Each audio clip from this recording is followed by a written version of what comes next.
Basic ইংলিশের উপর একটা ছোট্ট ইনফরমেশন।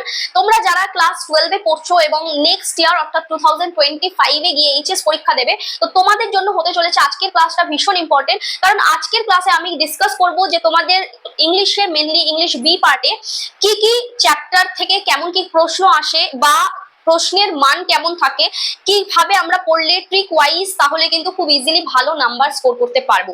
তো বিকজ ক্লাস 12টা ভীষণ ইম্পর্টেন্ট একটা ক্লাস, কারণ এরপরেই আমাদের কিন্তু কলেজে অ্যাডমিশন নেওয়ার একটা ব্যাপার থাকে এবং তোমরা জানো যে ক্লাস 12 এর মার্কসটা কতটা ইম্পর্টেন্ট একটা ভালো কলেজে অ্যাডমিশনের জন্য। তো আজকের ক্লাসটা হতে চলেছে তোমার জন্য ভীষণ ইনফরমেটিভ। তো আর আমাকে যদি প্রথম দেখে থাকো, আমার চ্যানেলকে যদি প্রথম দেখে থাকো, অবশ্যই চ্যানেলটাকে সাবস্ক্রাইব করে রেখো। ক্লাস ভালো লাগলে একটা লাইক করে দিও, বন্ধুদের সাথে শেয়ার করতে ভুলো না, কমেন্ট করে জানিও তোমার ক্লাসটা কতটা ইনফরমেটিভ লাগলো। টোটাল মার্কস কিন্তু থাকে 80 নম্বর, অর্থাৎ 80 নম্বরের পরীক্ষা থাকছে এবং এই 80 নম্বরের মার্কস ডিভিশন কেমন থাকছে সেটা একটুখানি দেখে। 12 নম্বরের এমসিকিউ থাকে, যেখানে প্রোজ, পোয়েম এবং ড্রামা, প্রোজ, পোয়েট্রি এবং ড্রামা সবটা মিলেই কিন্তু এমসিকিউ পেপার। এবং এই এমসিকিউতে তোমাকে 12টা কোয়েশ্চেনের আনসার করতে হবে, যেখানে তুমি অপশন পাবে 16টা কোয়েশ্চেনের, মানে 16টা প্রশ্নের মধ্যে তোমাকে 12টা প্রশ্নের উত্তর করতে হবে, এমসিকিউ করতে হবে, অর্থাৎ টিক মার্ক দিতে হবে।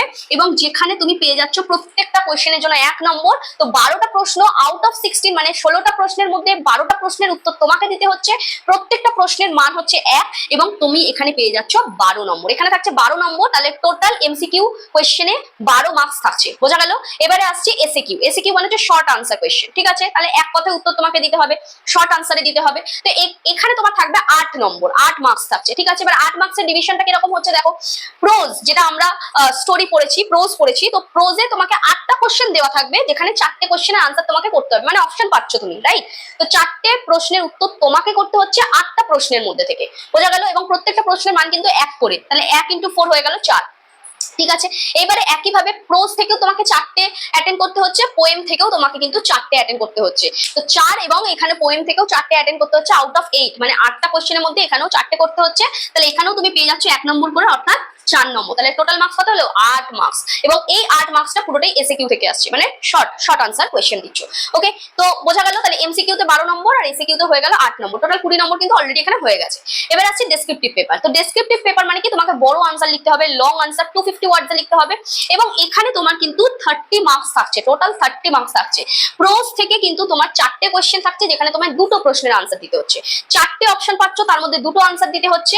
পোয়েট্রি থেকেও তাই, তোমাকে 4টে কোয়েশ্চেন দেওয়া থাকবে, 4টে তোমাকে আনসার দিতে হবে 2টো। এবং ড্রামা থেকেও তাই, তোমাকে 3টে, এখানে কিন্তু 4টে না, এখানে 3টে অপশন থাকবে, তার মধ্যে তোমাকে একটা আনসার করতে হবে, বোঝা গেল। তাহলে কি বললাম, 4টে থেকে 2টো আনসার করছো প্রোজে, পোয়েমেও তোমার 4টে প্রশ্ন দেবে, যেখানে 2টো আনসার করতে হবে, এবং ড্রামাতে তোমাকে 3টে প্রশ্ন দেবে, যেখান থেকে একটা আনসার করতে হবে। প্রত্যেকটা প্রশ্নের মান কিন্তু হচ্ছে 6 নম্বর করে, 6 নম্বর করে কিন্তু প্রত্যেকটা প্রশ্নের মান থাকছে। এবং তাহলে তোমাকে টোটাল কটা আনসার করতে হচ্ছে দেখো, এখানে 2টো 4টে আর এদিকে ড্রামা একটা 5টা, তাহলে টোটাল 5টা আনসার করতে হচ্ছে।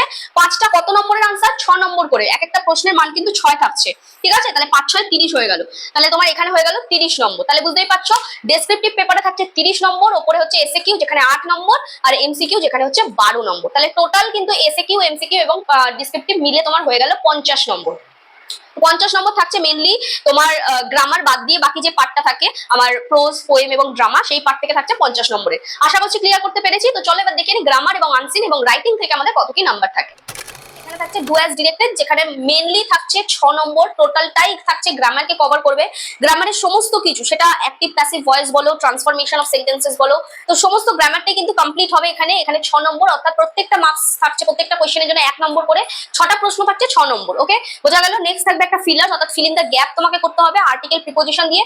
6টা গ্যাপ থাকবে এবং তার জন্য থাকবে প্রত্যেকটা গ্যাপের জন্য হাফ মার্কস করে। তো তোমার 6টা গ্যাপের জন্য তুমি এখানে পেয়ে যাবে 3 মার্কস, ঠিক আছে? 3 নম্বর পেয়ে গেলে। এবারে আসছি এরার ডিটেকশন। একটা সেন্টেন্স দেওয়া থাকবে এবং একটা পার্টে এরার থাকবে এবং সেখানে 4টে অপশন, এখানে কোনো অপশন 4টে থাকবে না, 3টে অপশন দেওয়া থাকবে, তার মধ্যে যেটা আনসার সেটা করতে হবে। তো একটাই কোশ্চেন থাকবে যার মার্কস 1 নম্বর, এখানে পেয়ে যাচ্ছে 1 নম্বর, ওকে? তাহলে টোটাল তোমার গ্রামার থেকে কত হয়ে গেল? গ্রামার থেকে তোমার হয়ে গেল কিন্তু 10 নম্বর। ডু অ্যাজ ডিরেক্টেডে 6, আর্টিকেল প্রিপোজিশন দিয়ে ফিলার্স করছো, সেখানে 3 নম্বর আর একটা এরার, মানে টোটাল গ্রামার থেকে পেয়ে যাচ্ছ 10 নম্বর। 10 নম্বরের গ্রামার। ওদিকে কিন্তু আমাদের হয়ে আছে প্রোজ, পোয়েট্রি এবং ড্রামা থেকে কিন্তু আমি 50 নম্বর অলরেডি কভার করে ফেলেছি, ওকে?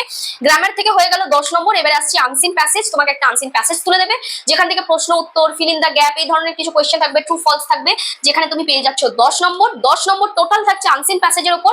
এবং নেক্সট যেটা ফাইনাল যেটা চ্যাপ্টার, দ্যাট ইজ রাইটিং স্কিলেও থাকছে 10টা নম্বর। এবং এই 10টা নম্বরে কিন্তু তোমার মানে অর রয়েছে, অপশন রয়েছে, তুমি যে কোনো তিনটের মধ্যে একটা করতে পারো। রিপোর্টিং অ্যান ইভেন্ট, এছাড়াও রয়েছে এডিটোরিয়াল লেটার, বা তুমি করতে পারো হচ্ছে প্রেসি রাইটিং। এই তিনটে অপশন, তিনটে অর, প্রত্যেকটাই 10 নম্বর করে থাকছে। তিনটের মধ্যে যে কোনো একটা করবে। এখানে রাইটিং এর 10 নম্বর, আর এদিকে আনসিন প্যাসেজ 10 নম্বর 20, আর এদিকে গ্রামার হচ্ছে 10 নম্বর। তাহলে টোটাল এদিকে হয়ে গেল 30 নম্বর, আর ওদিকে আমার হয়ে এসেছিল অলরেডি 50 নম্বর। তাহলে 50 আর 30 টোটাল হয়ে গেল 80 মার্কস। তো 80 নম্বরের পরীক্ষা, যেখানে 20 নম্বর থাকবে প্রজেক্ট। তো বুঝতেই পারছো যে পরীক্ষা কিন্তু যদিও কিছুটা হলেও দেরি রয়েছে, তো এখন থেকে ইভেন আজকে থেকে আমাদের প্রিপারেশন নিতে হবে এইচএস এর পরীক্ষাকে কেন্দ্র করে। এইচএস এর পরীক্ষা কিন্তু ভীষণ ভালো করে আমাদেরকে দিতে হবে। তো তার জন্যই পড়াশোনা তো করবোই, তার আগে যদি আমরা না জানি এবং আমরা যদি ট্রিক ওয়াইজ পড়াশোনা না করি, আমরা যদি বুঝে নিয়ে মানে জিনিসটা কি কি সিলেবাসে আছে, কেমন কি মার্কস ডিভিশন, সেই জিনিসটা না জেনেই যদি পড়াশোনা করি, তাহলে আমার মনে হয় সেটা কোনো ফ্রুটফুল হবে না। তো তার জন্যই ছিল আজকের ক্লাসটা। আজকের ক্লাসে মেনলি তোমাদেরকে ইনফরমেশন দিলাম যে কিরকম ভাবে মার্কস ডিভিশন থাকে। নেক্সট ক্লাসে আমি কিন্তু চ্যাপ্টার ভিত্তিক ক্লাসেস নিয়ে আসছি এবং নিয়ে আসবো আগামীতেও, যেখানে তোমরা দেখতে পাবে যে কতটা ট্রিক দিয়ে আমরা পড়াশোনা করবো। যে ধরো 4টের মধ্যে আমাকে 8টার মধ্যে 4টে আনসার করতে হবে, তার মানে আমি কি 8টাই চ্যাপ্টার পড়ে যাবো? বুদ্ধি খাটিয়ে কিভাবে প্রশ্ন অ্যাটেন্ড করলে কত বেশি নাম্বার পাওয়া যায়, সেই সমস্ত জিনিসই কিন্তু থাকবে পরবর্তী ক্লাসে। এবং আমার ক্লাসে যদি তুমি নতুন হয়ে থাকো, অবশ্যই চ্যানেলটাকে সাবস্ক্রাইব করে রেখো, কারণ তোমার জন্য হতে চলেছে ভীষণ ইনফরমেটিভ। আমার ক্লাসগুলো যদি তুমি ফলো করতে থাকো, তাহলে অবশ্যই তোমাদের ইংলিশের ওপর ভীতি দূর হবে। এবং শুধুমাত্র তাই নয়, এই যে চ্যাপ্টার ভিত্তিক আলোচনা বলো, বা তোমরা যেটাকে সাজেস্টিভ নোটস বলো, পরীক্ষার আগে আগে সাজেশন বলো, সেই সমস্ত কিন্তু সাজেস্টিভ কোয়েশ্চেন বা সাজেশন নিয়ে আসবো এক এক করে। তো আমার চ্যানেলটাকে ফলো করতে হবে, আমার ক্লাসগুলোকে ফলো করতে হবে, প্রতিনিয়ত আমার সাথে থাকতে হবে। আমাকে যদি নতুন দেখে থাকো, অবশ্যই চ্যানেলটাকে সাবস্ক্রাইব করো, ক্লাস ভালো লাগলে লাইক করো, বন্ধুদের সাথে শেয়ার করতে ভুলো না, আর কমেন্ট করে জানিও আজকের ক্লাসটা কতটা ইনফরমেটিভ তোমার লাগলো। আশা করছি কিছুটা হলেও ইনফরমেশন দিতে পেরেছি, ইনফরমেটিভ করতে পেরেছি। দেখা হচ্ছে পরের ভিডিওতে নতুন কোনো চ্যাপ্টার নিয়ে, নতুন কোনো ডিসকাশন নিয়ে, নতুন কোনো ইনফরমেশন নিয়ে। সবাই খুব ভালো থেকো, পড়াশোনা করতে থেকো, আমার সাথে থেকো। Thank you, tata.